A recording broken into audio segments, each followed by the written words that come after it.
সে মা ঘরে রান্না করছিল, এমন সময় ছেলে এসে মাকে একটা চিরকুট ধরিয়ে দিল, বললো মা তোমাকে একটা বিল দিলাম, বিলটা পরিশোধ করো। মা বললো যাও তো, আমি কাজ করছি।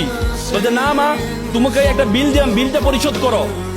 মা কাগজটা খোলার পর দেখলো ছেলে লিখেছে যে মা তুমি রান্না করার সময় বিভিন্ন সময় আমাকে বিভিন্ন জিনিস আনতে বলো, এটার জন্য 100 টাকা বিল।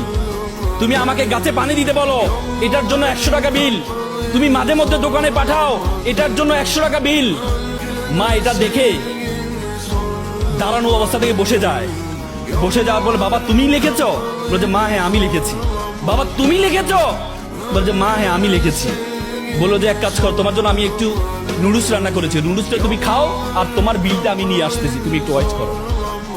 মা একটা কলম নিয়ে সে কাগজের বিপরীত পাঠে লিখলো, বাবা 9 মাস তোমাকে পেটে ধারণ করেছিলাম, জীবনে এত কষ্ট, টানা 9টা মাস তোমাকে আমি বহন করেছি।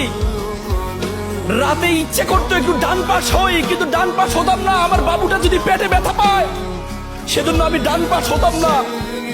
ইচ্ছা করতো একটু বাম পাশ হই, কিন্তু যে বাবুকে আমি দেখি নাই তার প্রতি আমার এত মহব্বত, আমি বাম পাশ হতাম না যে আমার সন্তানটা যদি ব্যথা পায়। সেটার জন্য তোমার বিল 0 টাকা। তুমি জন্মগ্রহণ করেছিলে, জন্মগ্রহণ করার পর 2টা বছর যে পরিমাণ ঘুম ভেঙেছে আমার, যে পরিমাণ প্রায় 6 মাস টানা, 6 মাস পরিমাণ ঘুম আমি ঘুমাই নাই আমার সন্তানের জন্য, সেটার জন্য বিল 0 টাকা।